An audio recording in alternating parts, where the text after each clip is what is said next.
My name is Raul Drapeau, and I'm speaking here today with Rita Lake. This interview is for the Science and Faiths group here at Ashby Ponds on the experiences of the Holocaust survivors who live here. So let's start off right away, Rita, with where were you born? I was born in the Netherlands, in a small town in Groningen, which is close to the German border. So was this an urban community or a farming community? What kind of community was it? Where I was born, it was on a canal. That's why it's called Stadskanaal. And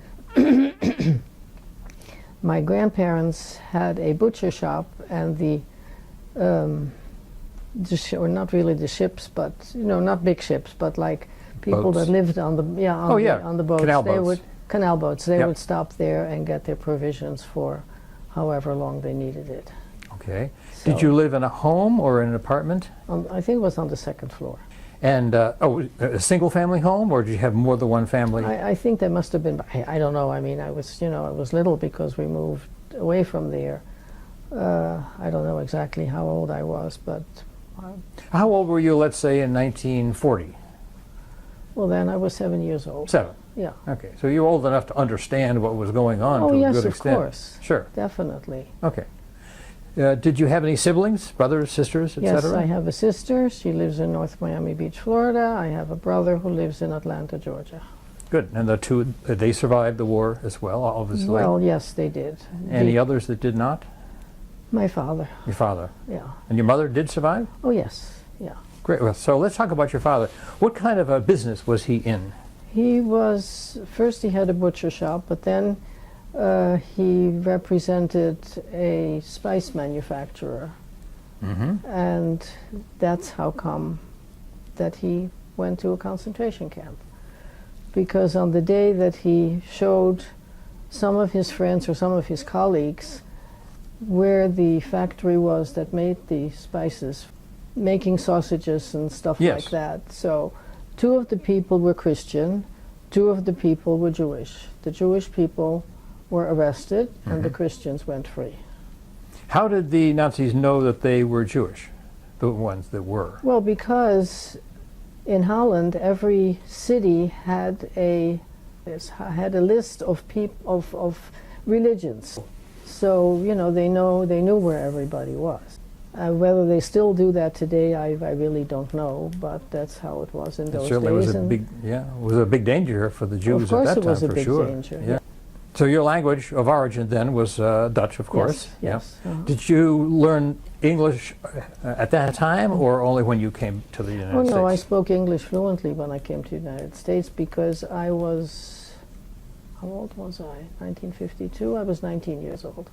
Okay, sure. Yeah, because even now in Holland, almost everybody speaks English. They not only speak English, they speak French, they speak German reluctantly, but. Yeah. Well, now, how about your mother? Tell me a little bit about her. Well, my mother was born in Germany.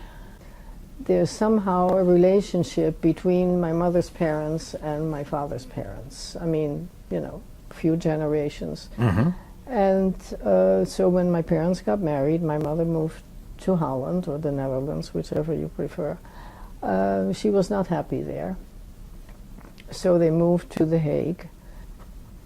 Yeah, both my brother and sister were born in The Hague. My grandparents, who lived in Germany, they came to Holland in, I think, 1935 or something like that, when this whole persecution started. Yes. My grandfather was a tailor. I remember after the war people saying, oh, whatever Opa Mendel made, those suits never wore out. I still see him on his working table. He sat there, cross-legged, and he was busy sewing for everybody. Then the Germans, or people of the Jews of German extraction, had to leave the coast as if they were going to. And your mother was of Jewish extraction, I assume? Oh, my mother was Jewish, yes. Oh, yeah. But my grandparents had to move away from the coast, so they moved to a town called Deventer, which is like in the little bit of, I guess, in the middle of Holland. And so then they had was a boarding house, so Mm-hmm. somebody had to take over the boarding house. So we moved to Leiden, Yes. and that's where my father, I don't know exactly when that was. Well, it was in 1942. So whenever we moved to Leiden, I don't remember. And my father was arrested. He was in different. First, he went to one camp, then he went to a camp in Amersfoort, and then from there, he was transported to Mauthausen, Mauthausen, which yeah. was a stone quarry. Yes. So if you don't get much to eat and you have to work the stone quarries, you don't live very long. Yeah, and he presumably did not live very long No, there. he did not. But the way, I mean, usually Germans are very punctual or very precise, but we received 2 death certificates. One, that he was shot while he was trying to escape, which of course was not true, Mhm. and the other one was of pneumonia. So, being a child, when we had 2 death certificates, I said that's impossible, so my father is still alive. Of course he was. Then, in 1942, a few months, no, it was quite a while after, my mother was completely distraught. She couldn't, it was terrible. Then somebody in the middle of the night there was a knock on the door, and she went to the door. She thought, well, here are the Germans to arrest us. Mhm. It was one of the Dutch underground people, and they told my mother that you have to go underground with the children because the trains are ready to pick all of you up. So my mother said, oh, but we have a letter from the doctor that says we have diphtheria here. She says, doesn't matter. The orphanage has whooping cough, and you have diphtheria, and somebody else has something else. Makes no difference. You're all going to be taken away. So my mother said, well, in that case, I guess we have to go underground. I mean, all of a sudden, she had a purpose, Yes. right, Sure. in life. Yeah. Mhm. So when my mother and I, we walked through. In Leiden, there was Leidse Hout, which is the woods, so we walked through there to a specific address. Mhm. And my brother and my sister there were 2 ladies. They put them each on a bicycle, and they brought them to a specific place. And then, then I went I must have been in 3 or 4 different places, and somehow it either didn't work out, or the people didn't want me there, or whatever it was, until I finally wound up with my foster parents. Uh-huh. And they saved my life. In fact, I mean, my foster parents passed away. They lived all to a ripe old age, but I'm still in touch with my whole foster family, because Sure. they're my family, and their parents saved my life. Then I had them honored at Yad Vashem. Anyway, they were honored by the state of Israel. Israel, yeah. For hiding me. Then after the war, my mother was in touch with underground people because my mother knew where my brother was. I don't think she knew where I was, and she did know where my sister was, for the very reason that one of the underground people said to my mother, these were Catholic people that lived in a very small village, Right. and they wanted to have my sister baptized. So this lady from the underground, she told my mother, I have to take you there because they have to know that she has a mother, and that you absolutely do not want her baptized. Took care of that. Then at one point, the underground knew that there was going to be a raid, the village where I lived. And my foster father took me on his bicycle and brought me to the farm where my brother was. And he said to me, well, there's a clump of bushes, just sit there, Wow. hide, and I will go to the farm and I will ask whether you can stay there for a few weeks. And so they said, of course. Then he came and picked me up and brought me to the farm, and in fact, I just had an email from the oldest sister. She's still alive. Any family who would take in a Jewish family or kids Yeah. was themselves exposing them to Oh, very great danger. Of course, definitely. Yeah. Yes. So they yes. were really very Well, risking, taking a big risk. Yes, but then I remember my foster mother telling, in fact, she visited us in Florida. And when she got off, she flew KLM, when she got off the plane, the stewardess asked her, how did you like the plane? She said, better than a bus. Yeah. After the war, my mother was in a city near Arnhem, where they did all the bombing. And she was in not an old age home, but in a home for the people that had delusions of grandeur. And they also had orphan children there. Was your mother with you or not? She was separated at that time. We were all separate. So where was she during that time? Where Do you was even she? know? Yeah, where was she Well, living, doing? She was, as I said, she was in a home where all these people. And did you know where she was? No. No, you didn't. No. So but then how did you reunite at the end of the The war? underground people. Okay, they put you together. Yes. We came in, I think it was 1952. Mm-hmm. And my mother's sister lived in New York, and of course the ship docked in New York. My aunt insisted that we stay with her for 6 weeks. Those were the worst 6 weeks in my life because they lived in Washington Heights. It was dirty outside because of snow, Mm-hmm. and the apartments were overheated, and it was just terrible. So I decided that there was a dress shop on Broadway or wherever it was. I'm a professional seamstress. And so I went in and I asked, I would like a job. So they said, fine, come on in, or start Monday or whatever it was. But I said then, but then by the time it was Friday, and then, I don't work on Saturdays. Oh, she's very from. I was not very from, but I never worked on Saturdays, so why should I? Okay, so they sent me my paycheck. And so then we finally moved to Florida. My mother's brother, who had left Germany in the trunk of a friend's car to get him over the border into Holland. Mm. And he took the ship to Cuba because his visa for America was not valid yet. And he was taken by the Dutch police, and they brought him to the ship because they wanted to make sure that he would go. And so, of course, after the war, my uncle tried to find out through the Red Cross and so forth whether we were still alive.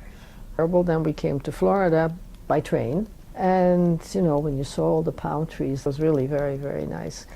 And so I think my uncle let me have a vacation for 4 weeks or something like that, and then he said it was about, I should find a job. And his girlfriend at the time, she took me to, Lincoln Road. I don't know whether you knew Lincoln Road. I mean, that was Lincoln Road in Florida, in Miami actually. They had very fancy dress shops there. Mm. So she took me there, and I first worked at DePinnas, then DePinnas closed up for the summer. Mm-hmm. And then I worked at Lily Rubin. At Lily Rubin was a lady from Austria. And all she wanted to do was speak German to me, which I refused to do. Sure.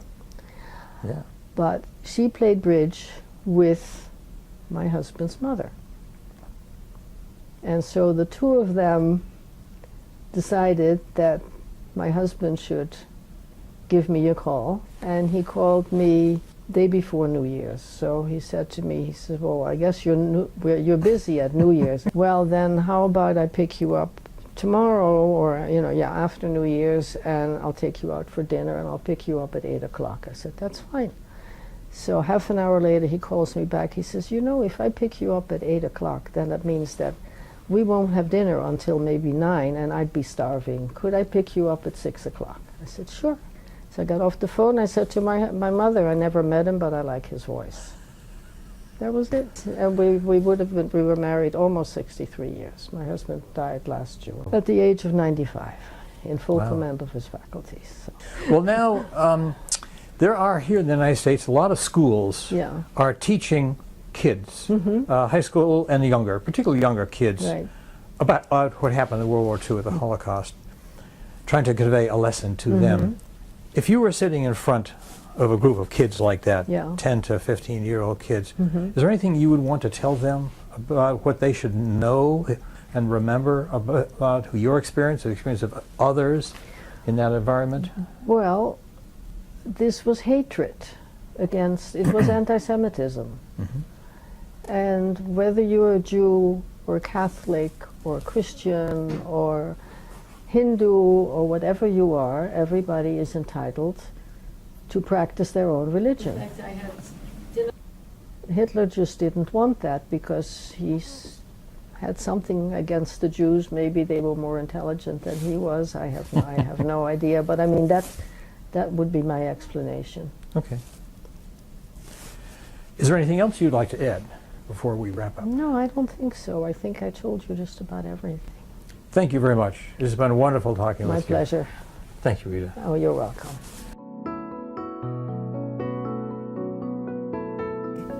My name is Annette Tenzer, Tenzer. I was born in Paris, France, in September 4th, 1927. I had a brother 6 years younger than I. He was born May 6, 1933. He passed away in 2010. He and I came together here. We came here in 1946, August 8, 1946, after the war. We lost our parents during the war in Paris. The Germans put them in concentration camp in Auschwitz. I lived in Paris proper, in the 10e arrondissement. It was a war camp. And my parents had a business in that apartment. It was a large apartment. My father designed handbags that were sold in the Champs-Élysées, which is a very fancy area of Paris. And he had people working for him. He had, in the apartment, he had 2 large rooms that he used for business. He employed about 4 people. And they were all leather handbags. He was what they call an artisan in France. Where we live in our building, I knew of somebody else who did that, but I'm not aware of that. Where did you learn your English? When I came here, I went to ESL, English as a second language. As soon as I came here, I was very lucky that the family who brought me here let me go to school. The next day I came here to learn English. When the Germans came in 1940 to Paris, I remember staying at the corner with my mother and my brother and looking at the Germans going down Faubourg du Temple with their trucks and all that. My father had left home because we're Jewish. And they had said that men would be taken to concentration camp, maybe labor camp, they called them then, but they would not touch children and women. So my father had left 6 weeks before they were coming to Vichy to hide. And he had a very bad experience then. On the road, people were failing, they had no food. And when he got to Vichy, he got together with a few other men. They lived in a cellar. Rats were running all over night. Somebody had to stay up to watch that nobody got hurt.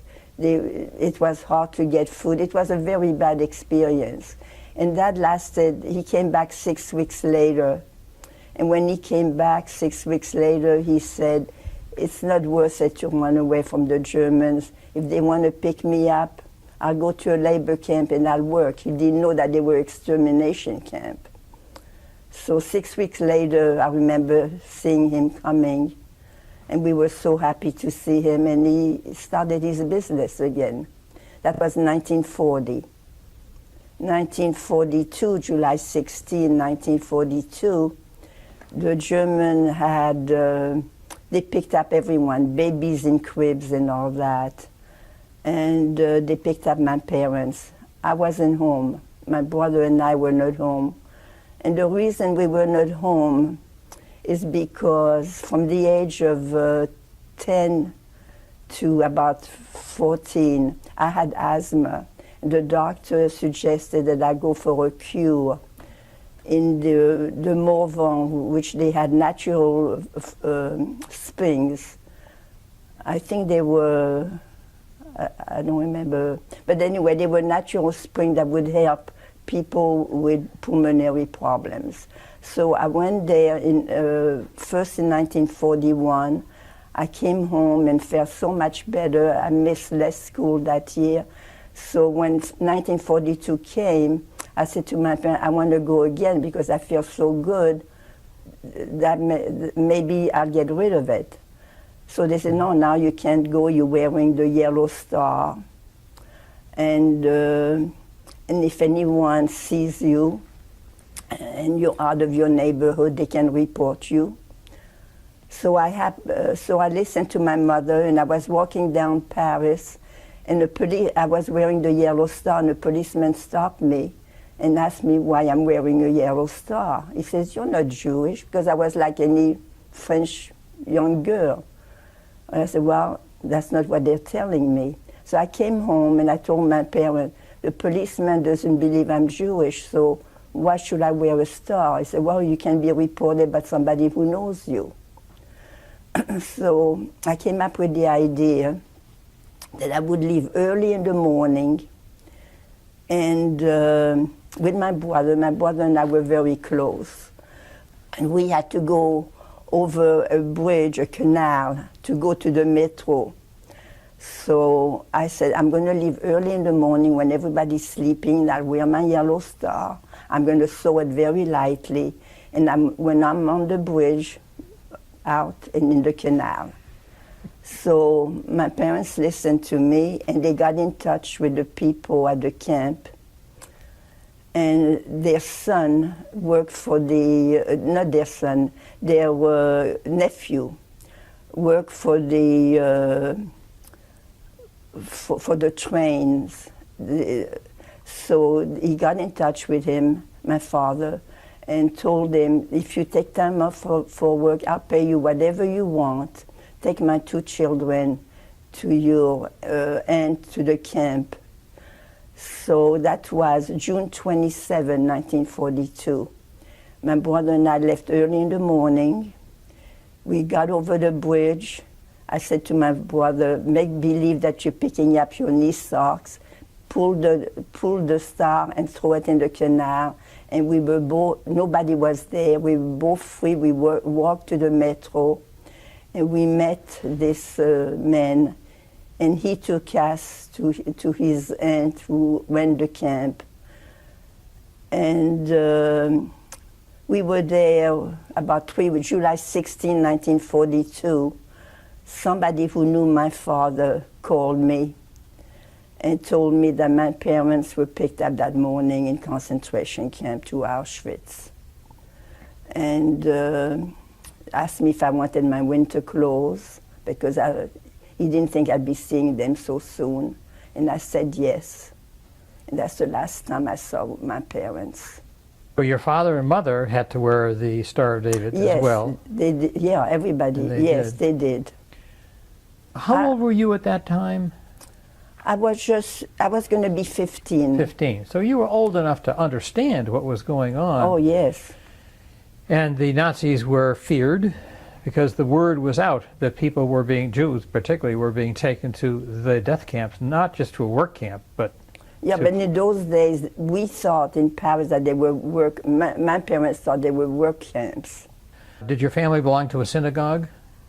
Yes, but my parents were not too religious. My father observed the New Year, the Jewish New Year, and we have Passover, which is a Jewish holiday of freedom that we just celebrated. So he would ask my mother to do special dishes to observe that. But otherwise, there wasn't much connection with the temple. And my mother was an atheist. So she did that for my father, but she really didn't believe in it. Kristallnacht in Germany was in 1938. Did you hear about that? Yes, we heard about it, but we didn't think that Maréchal Pétain would do what he did. We learn now that there were a significant number of the French people who were anti-Semitic. Did you experience any of that? No, I didn't. But my father would always say to me, I would never turn my back to a Frenchman, meaning, you could be stabbed in the back, the way he felt. Were there any of your other relatives who were taken away, friends? We had cousins. My mother had a sister. These are the only ones we know. We had cousins who had come from Poland in 1940 to Paris. And my father was looking after them. They didn't speak French well because they came in 1940 from Warsaw. And they were very wealthy in Warsaw. They were bankers. But they came with nothing to Paris. They had to leave everything. And then, so when the Germans came to Paris, my father advised this cousin to hide, to go to the free zone because he didn't speak French, he looked too foreign. So they went there, and in 1944, they came back, 45, when the war ended. They were on their way back to Paris, and they remained alive. The reason I'm bringing them up is because when they wrote a letter to my parents at their old address, saying, how did you fare the war? We're okay. And this is this letter that saved me and made me come here. My parents had a business. The Germans installed a person to look over our books, what we did and all that. He was a very young man, maybe in his early 20s. And my father somehow trusted him because talking to him, he realized that it was not because he hated the Jews that he had his job. He needed a job. Somehow my father trusted this young man that he was not anti-Semitic, and he gave him our address in camp where we were. And he's the one who called me that morning to tell me that my parents were taken in concentration camp. He never reported that to the Germans. My mother, I did research, and I got a paper, a death certificate for my mother. My mother died about 3 weeks after she got to Auschwitz. They claimed that she got a stomach infection. She probably died thinking she left 2 children behind and what's happening to them. And my father, I did research for him too, but they never found his death certificate. So I don't know how long he lived after he got there. Tell me a little bit more about this camp, I think is the word you used. Was that in Vichy, France? And tell us a little bit about that. In the Morvan. The Morvan is not Vichy, but it's the south of France. When we got there, so I went for my cure. And by the way, I never had asthma ever in my life after that. I lost my parents, but I never got asthma again. And so meanwhile, my father wrote a letter to this lady who ran the camp and asked, and he told, I can't believe that he wrote from camp saying, please, we're in camp, in a concentration camp, please take good care of my 2 children. When I come back, you'll be very well rewarded. And this woman took this to heart, and she kept us till the end of the war, at the risk of her life, because the German headquarters were just 2 blocks away. And anyone would have said these 2 children are Jewish, she would have been killed, and her husband and us too. That little village of 500 people, Saint-Honoré-les-Bains, no one ever told the Germans that we were there, my brother and I. My name is Rubin Steyer, R-U-B-I-N, S as in Sam, Z as in zebra, T is in Tom, A is in Apple, J is in John, E is in Esther, R is in Robert. I was born in 1925 in Poland. I come from a family of 8. 3 siblings did not survive, and my parents did not survive. They were literally murdered.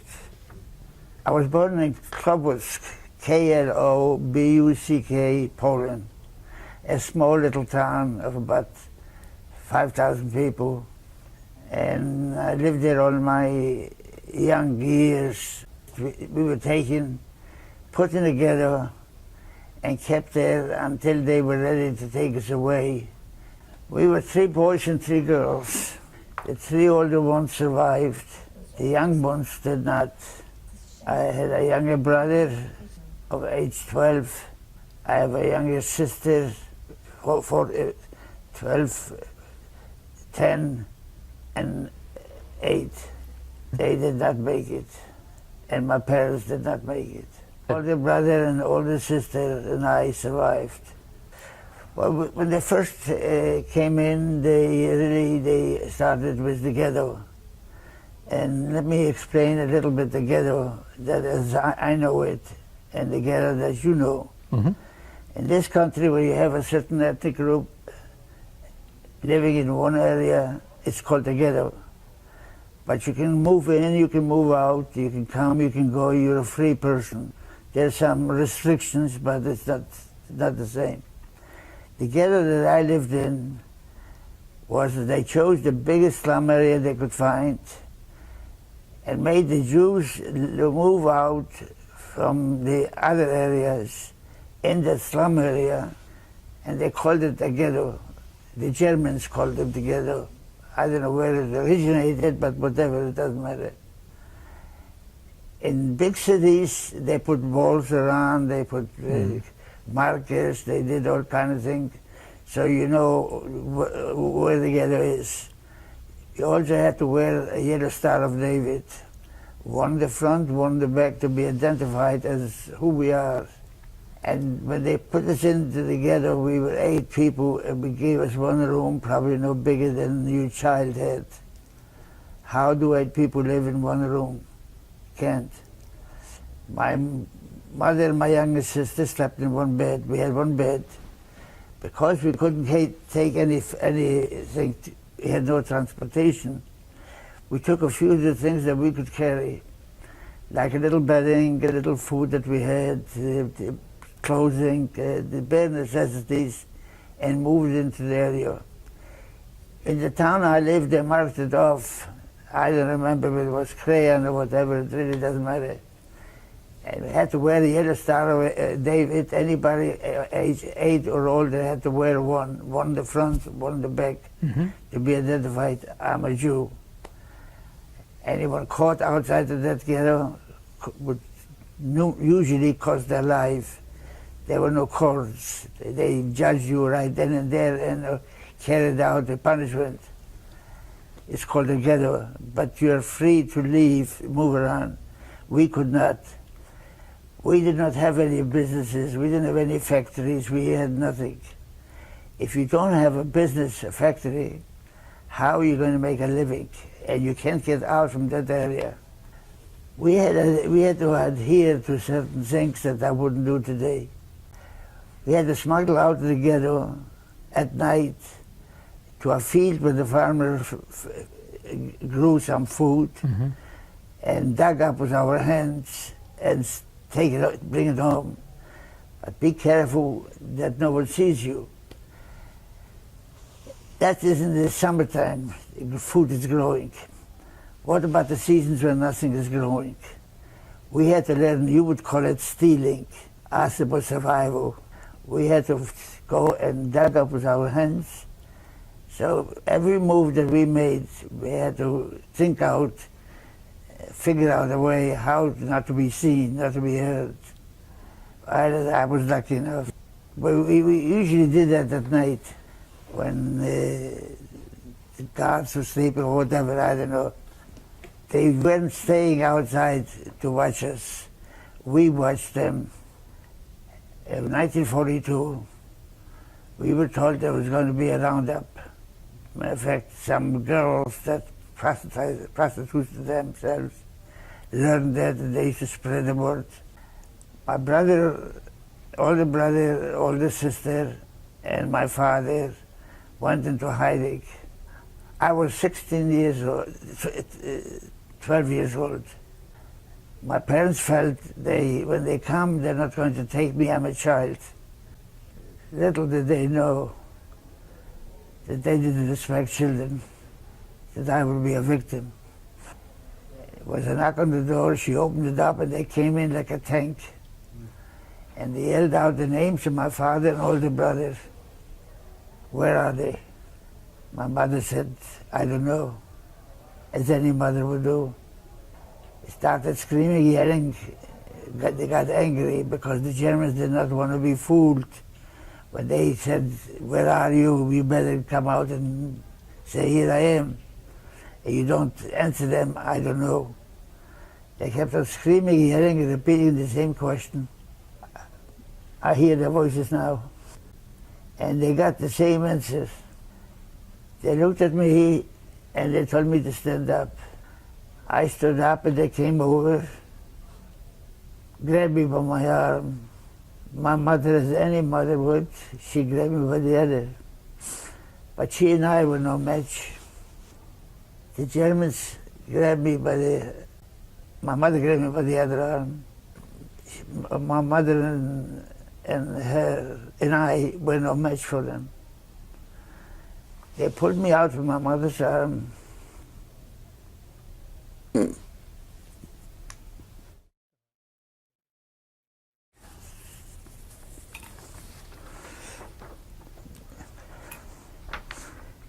They didn't give me a chance to say goodbye. I don't remember exactly what the siblings looked like, but I never forget the face of my mother, the tears, the expression. I didn't even have a chance to say goodbye to her. I was taken away and taken to a camp.